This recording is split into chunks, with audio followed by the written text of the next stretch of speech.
Bueno, muchas gracias.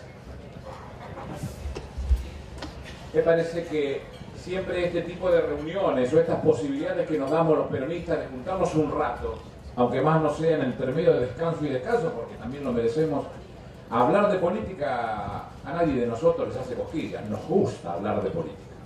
Y hablar de política de las cosas que nos comprenden y que nos comprenden desde lo más profundo, porque en esto no va solamente un juego de camisetas o una discusión respecto de las camisetas y quiénes van adelante y quiénes van atrás. El tema es mucho más profundo.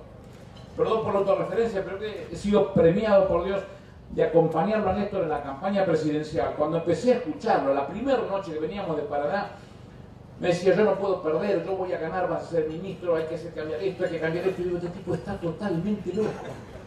Porque parecía que estaba totalmente loco, un determinismo calvinista superlativo en el que el tipo estaba convencido que las cosas que había dicho Juan Perón y Eva Perón se podían hacer verdad.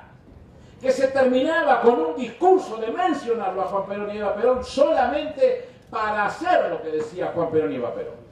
Y esto empieza el 25 de mayo del 2003, paso a paso, con cada uno de los elementos que se pueden exhibir y que dieron políticas públicas de todo color. Claro, al principio dice, no, ganó con el 22%. No se puede ganar en la Argentina con 22%, porque tenés que ir al balotaje. Si quien tiene que competir con vos no va a ser por sobreentendido que sacaste más del 50%.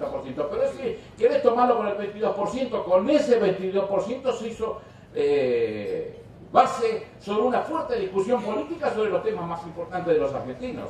¿Con qué se podía dar debate en ese momento? Con nada, un manojo de palabras tenía, solamente un manojo de palabras para exhibir. Lo hizo en la Argentina y lo hizo en España cuando fue. Ustedes recordarán la discusión con, llamémosle la huya española, cuando todos querían discutir cómo hacían para recuperar inversiones y Néstor le decía, mire, esperen un poquito porque la discusión de hoy es otra, La discusión es poner las cosas en su lugar y esto es el principio de la discusión que se viene en los próximos tiempos. Yo recuerdo los primeros tiempos, un famoso doctor que nos putea cada vez que puede decía, no es el presidente Kirchner, la que manda es ella en Olivos, para denostarlo a Néstor. Cuando en el 2007 asume Cristina dice, no es ella, es él el que manda en Olivos. ¿Pero por qué? ¿Dónde estaba enancado esto? ¿En qué se basaba todo esto? Era en la discusión que recién decían los compañeros en términos más ideológicos y después transformados en políticas públicas de derechos que no se habían resuelto nunca, que no se querían resolver y que además le tocaban el bolsillo a los poderosos. Cuando votamos el voto a los 16 yo comentaba una anécdota muy chiquitita. En 1910, un 2 de octubre, en la casa de un diputado que se llamaba Manuel Paz, se reúne Roque Sampeña con Hipólito Yrigoyen. Sampeña quería que Yrigoyen dejara la actitud revolucionaria y Hipólito Yrigoyen que le pedía que le dieran una ley de comicio, lo que después fue la ley Sampeña. Y en esa discusión no quería que votaran a los 18. Y le decía Yrigoyen, mire, los pibes ponen el pecho y tiran tiro por nosotros. Y usted quiere que nos voten a los 18. 100 años atrás, nosotros dimos una discusión parecida reivindicando derechos de un segmento de la sociedad que pide que se le reincorporen esos derechos. ¿Saben qué? En esa ley, cuando Yrigoyen gana en el 16, uno de los elementos más potentes que se consigue de la ley Sampeña es separar el poder real del poder formal. Lo más potente que se consigue. Porque por primera vez se veía claramente que íbamos al voto por el poder formal. El poder real no va nunca a elecciones. Ellos son los que mandan, nos quieren decir qué es lo que tenemos que legislar. ¿Qué es lo que tenemos que hacer? ¿Qué decisiones tiene que tomar el poder político?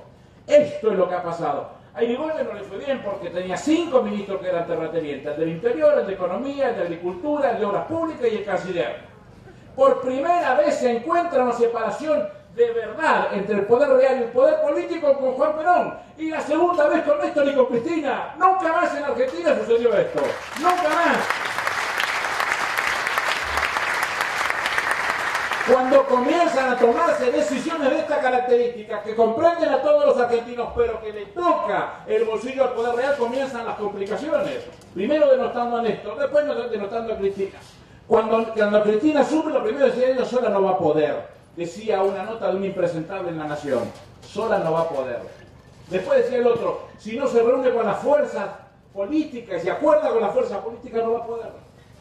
Todo lo que pudieron en ese marco lo hicieron para tratar de complicar la situación, pero no había forma que se resolviera porque los derechos de determinados segmentos se iban reconociendo. Pasó con el matrimonio joven, pasó con la ley de identidad de género, pasó con el voto joven, pasó con la movilidad jubilatoria, pasó con las convenciones colectivas de trabajo. Compañeros, si Cristina no es presidente, no hay más convenciones colectivas de trabajo en este país.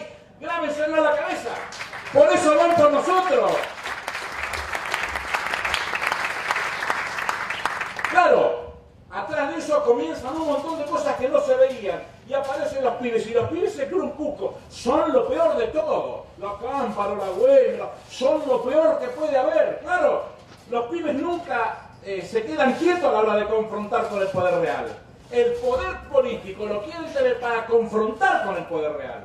Y esto es lo que no quieren, por eso son los nuevos viejos enemigos. Algunos de los compañeros que están en esta mesa fueron jóvenes en algún momento y la pasaron peor que nosotros en aquel momento, porque también se animaron a confrontar con el poder real. Pero lo dice Jauretche, se gana con los nuevos, y Cristina y Néstor lo mostraron y lo hicieron. Se gana con los nuevos y se empieza a trabajar sobre juventud para que se involucre en la discusión de la política de todos los días. Y esto no nos lo van a perdonar. Es otra de las cosas de las que tenemos que estar advertidos. Detrás de las convenciones colectivas de trabajo está IPF, está la movilidad jubilatoria, está las AFJP en manos del Estado, los derechos humanos. Están todos los elementos que de gusto los sacarían del medio, porque son los que colisionan contra el poder real, que son los que le dan órdenes a los que compiten con nosotros. No los alientan para que tengan un discurso de oposición, no nos confundamos, les dan órdenes para que compitan con nosotros, nos agravien y nos insulten todos los días. Entonces, ¿qué es lo que yo veo de esto? Fíjense lo que pasó, en algún momento va Cristina al G20, plantea ella, mientras que los grandes pesados del mundo, como Obama o como Nicolás Sarkozy en aquel momento, querían ponerle control a los commodities, Cristina les plantea un tema que los saca de caja por completo y le dice: discutamos el anarcocapitalismo. Hay 3 o 4 veces el nivel del comercio que da vuelta al mundo y nadie controla. Los alimentos vamos a controlar. Mientras que la presidenta daba este discurso y era reconocida porque triunfa su debate ante el presidente de Estados Unidos y de Francia, los gansos de este país decían que se habían comprado $100.000 en zapatos. Cuando me preguntaron a mí en una radio, digo, no, cada zapato costaba $100.000. Tarado. Estas discusiones se van a venir. Y quizás lo más fuerte de lo que decía Fernando hoy, de ponernos en movimiento, no es porque no estamos en movimiento, nunca dejamos de estar en movimiento, sino porque debemos estar percatados y convencidos de que vienen por nosotros, pero no porque quieren competir y ganar una elección, porque nosotros seguimos tocando desde el bolsillo, porque seguimos diciendo, como dice Cristina, que no somos neutrales a la hora de defender los derechos del trabajador. Porque aquellos que eran peronistas y ahora son alcahuetes de Mañeto van a tener que estar en la vereda del frente. Nosotros seguimos al lado de los trabajadores. Y porque entiendo, con esto termino y les agradezco la oportunidad de decir mi palabra. Porque tenemos en quien conduce el movimiento nacional peronista quizás al cuadro ideológico más concreto y más definido de este país. Y no podemos desaprovechar la oportunidad. Quieren salir por afuera, háganlo. Quieren competir con camiseta de otro color, sáquensela, ¿qué me importa? Yo sé quién conduce el movimiento nacional peronista y nosotros tenemos esa responsabilidad de estar todos los días bregando por la discusión de los intereses de los que menos tienen. No somos neutrales, como dice Cristina, y en ese marco es la discusión que seguirá seguramente en La Matanza, profundizando, consolidando y haciendo nuestra cada vez más fuerte la bandera que Néstor alguna vez marcó, y a lo mejor no tuvo todo para poder mostrarlas, pero que Cristina las exhibe con mucha honradez, con mucha honestidad y con mucha altura, y eso es lo que nadie le puede comparar al movimiento nacional peronista que ella conduce en el día de hoy. Muchas gracias.